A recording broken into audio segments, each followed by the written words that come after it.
معترض تھے کہ اسد عمر صاحب کو وفاقی وزیر خزانہ نہیں ہونا چاہیے. اچھا پھر لیٹ لیٹ جانے کی وجہ سے شرائط بہت زیادہ کڑی ہو گئی اور عوام کو سفر کرنا پڑا. آپ دیکھیے نا, ایک خو کا عالم تھا یہاں پاکستان میں, کوئی بزنس نہیں چل رہا تھا, اکانومی آپ کی بالکل ڈاؤن ہو گئی تھی اور آپ کو لگ رہا تھا جیسے پاکستان میں بھوک ہے, افلاس ہے, مہنگائی ہے, اس کے علاوہ چوتھی کوئی چیز نہیں ہے. تو یہ بنیادی وجہ یہی تھی کہ آئی ایم ایف نے آپ کو بجلی کے ریٹس بڑھانے کے لیے کہا اور 19-20 روپے تک آپ ایک یونٹ کو لے گئے اور باقی چیزوں کی بھی قیمتیں اسی طرح سے بڑھ گئی. اب بھی وہی کہہ رہے ہیں کہ اسٹرکچرل ریفارمز کریں, اگر وہ نہیں کریں گے تو ہم آپ کو اس طرح سے لونز وغیرہ ایشو نہیں کریں گے. لیکن اس کے پیچھے جو بات آپ نے کی ہے یہ ہے بنیادی بات. آپ کا کرنٹ اکاؤنٹ ڈیفیسٹ تو بڑھ ہی رہا ہے, وہ آپ دیکھیے کہ پہلے بھی یہی وجہ تھی کہ امریکہ ہم سے اتنا زیادہ خوش نہیں تھا. امریکہ آپ سے اس وقت بھی ڈیلیورنس مانگ رہا تھا کہ آپ ہمیں ڈیلیور کر کے دیں طالبان کو افغانستان میں. تو آپ نے کسی نہ کسی طرح سے, آپ کو سعودی عربیہ سے بھی کلوایا گیا کہ 2-3 چیزیں آپ کریں, افغانستان میں ڈیلیورنس دیں اور سی پیک پہ آپ ذرا تھوڑا سا بیک فٹ پہ چلے جائیں. تو آپ نے کچھ چیزیں ان کے لیے کی اور کچھ کرتے ہیں کچھ نہیں کرتے, آپ کو سمجھ تو آتی نہیں ہے, چونکہ لانگ ٹرم آپ کی ایسا کوئی پالیسی نہیں ہے, اس لیے آپ کو سمجھ نہیں آتی. اچھا اس میں اب امریکہ آپ سے ناراض ہے. ایک تو لانگ رینج میزائل کا آپ نے تجربہ کیا ہے, اس کی ایک بہت بڑی ریزن ہے کہ آپ سے ناراض ہے. امریکہ کا 4-5 سال سے دو مطالبات تھے آپ سے, ڈیمانڈز نہیں ہیں ہمیشہ سے افغانستان کے علاوہ. ایک تھا کہ ٹیکٹیکل ویپنز کو آپ زیادہ نہ فلورش کریں, اور دوسرا یہ جو لانگ رینج میزائلز ہیں اس کو کٹ ڈاؤن کریں, کٹ سائز کریں. میں نے 2014, 15, 16 میں 3 سال ان دونوں ٹاپکس پہ کام کیا ہے. مسلسل آپ کو پریشرائز امریکہ, جب بھی کوئی امریکن آفیشل پاکستان میں آتے تھے وہ ان 2 چیزوں کے لیے کہتے تھے, اور ان میں سے ایک بہت بڑا کنسرن انڈیا کا تھا جو ٹیکٹیکل ویپنز سے. اور آپ کو پتا ہے کہ وہ بات ہو رہی تھی کہ شارٹ میڈیم کی اگر جنگ شک ہوتی ہے یا اسٹریٹجک وہ اسٹرائک وغیرہ ہوتی ہے تو اس کے جواب میں ٹیکٹیکل ویپنز یوز کیے جا سکتے ہیں. تو امریکہ آپ سے ناراض ہے, آپ چونکہ وہاں پر وہ بہتر ڈیلیور نہیں کر رہے ہیں افغانستان میں. تو ایک تو یہ لانگ رینج میزائل کا جو تجربہ کیا اس کی وجہ سے ناراض ہے, پھر اس نے آپ کی جوڈیشری سے بھی ناراض ہے, اور اس کے حوالے سے انہوں نے ایک رپورٹ بھی دے دی ہے. پھر افغانستان کی وجہ سے بہت زیادہ ناراض ہے. افغانستان میں وہ کہہ رہا ہے کہ آپ سیٹل ڈاؤن کروا سکتے ہیں ساری چیزیں. شیخ رشید صاحب آن ریکارڈ ہے, کہہ چکے ہیں کہ طالبان کی ساری لیڈرشپ 12 کو اسلام آباد میں, کوئٹہ شورا بیٹھی ہوئی ہے کوئٹہ میں اور پشاور میں. اور بہت سارے آرٹیکلز ابھی ریسنٹلی آئے ہیں کہ اگر پاکستان بیک کرنا چھوڑ دے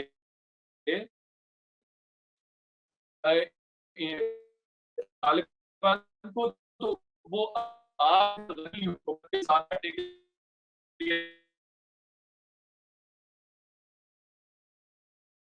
کی دوری پر آگے رک گئی ہے. یعنی ایک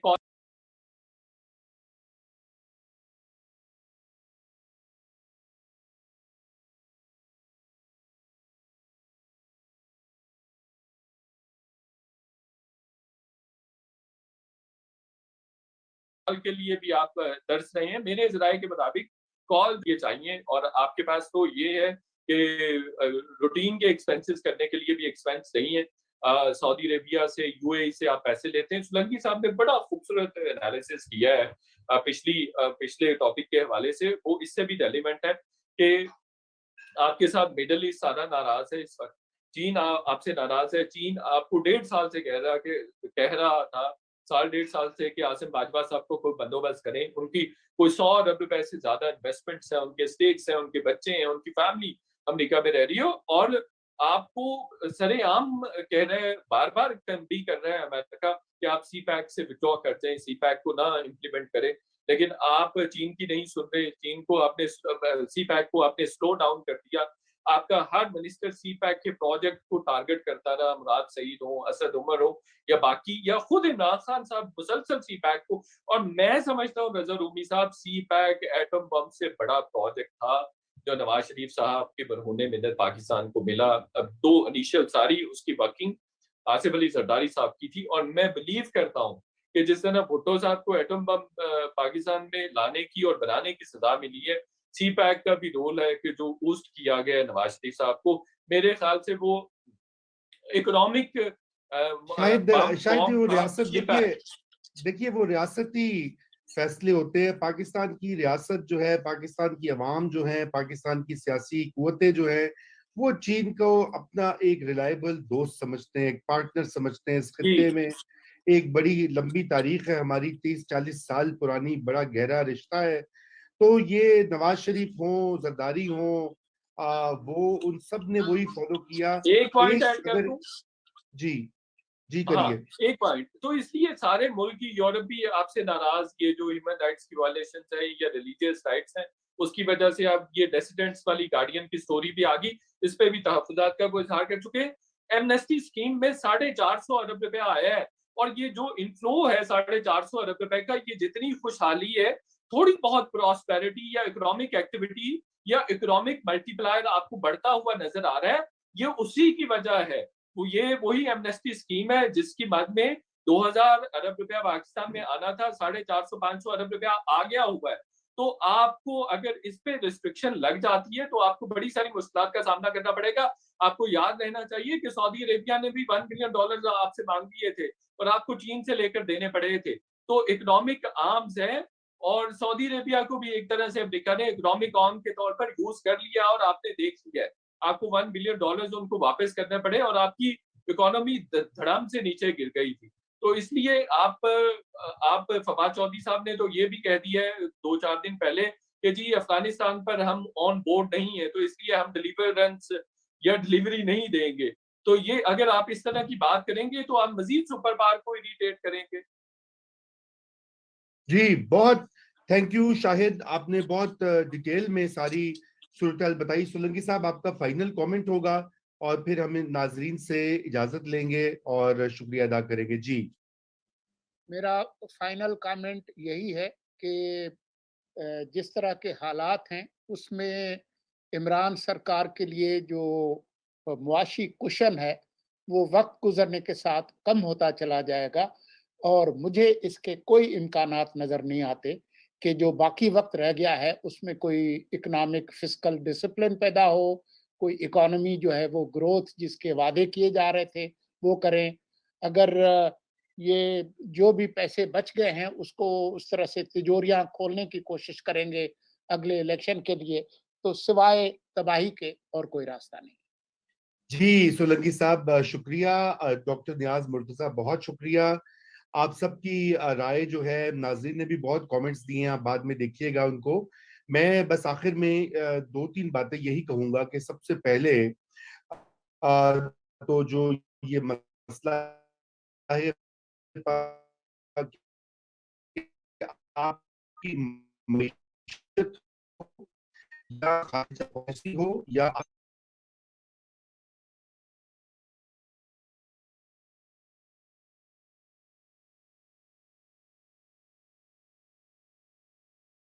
بات ہے، اور وہ ہے سیاسی استحکام. سیاسی استحکام اگر نہیں ہوتا جن ممالک میں، وہاں پہ معیشت بھی نہیں آگے بڑھتی، خارجہ پالیسی کے اہداف پورے نہیں ہوتے، سیکیورٹی کے مسائل آتے ہیں، اور دنیا بھی دیکھ رہی ہوتی ہے کہ یہ تو آپس میں لڑ کے ایک دوسرے کے اوپر حملے کر رہے ہیں. چاہے یہ ڈیسنٹرز کا معاملہ ہو جو کہ پاکستانی شہری ہیں، پاکستانی خود سے ہیں، چاہے یہ سیاسی پارٹیوں کی آپس میں چپقلش ہو، چاہے یہ سیاسی پارٹیاں بمقابلہ اسٹیبلشمنٹ ہو، چاہے یہ پی ٹی آئی بمقابلہ نون ہو، چاہے یہ ایک گروہ ورسز دوسرا گروہ. پاکستان کو اس وقت اشد ضرورت ہے یونٹی کی، اتفاق رائے کی، یکجہتی کی، یگانگت کی، کیونکہ یہ اس طرح کے جو مواقع یا موڑ آتے ہیں قوموں کی تاریخ میں جہاں ہم آج کھڑے ہیں کہ ہمارے ایک طرف جو ہے ویسٹرن بارڈرز پر جو کچھ ہو رہا ہے، ناظرین ہم اس کا ذکر بار بار کرتے رہے ہیں پچھلے چند ہفتوں میں، اور اس کے ساتھ امریکہ کے ساتھ جو ہمارا ایک روایتی تعلق تھا 50-60 سال کا گہرا رشتہ، وہ بھی اس وقت انڈینجرڈ ہے. اور چین جو ہمارا بہترین دوست ہے وہ بھی کچھ کھچا سا رہا ہے ماضی میں، اگرچہ کہ اب کچھ تبدیلیاں کی گئی ہیں ان کو واپس بورڈ میں لانے کے لیے. ہم دنیا سے، اس خطے سے کٹ کے نہیں رہ سکتے. جو کچھ باہر ہوتا ہے وہ اس کا اثر اندر ہوتا ہے، اور جو کچھ ملک کے اندر ہوتا ہے اس کا عکس جو ہے یا اس کی امپلیکیشنز باہر بھی جاتی ہیں. اس وقت پاکستان کے جو مقتدر حلقے ہیں وہ لوگ جو کہ طاقت کے مختلف مراکز کو چلا رہے ہیں, سویلین اور ملٹری دونوں, ان کو یہ چاہیے کہ اسی چیز کو سر فہرست رکھتے ہوئے پاکستان کو اس گرداب سے نکالیں.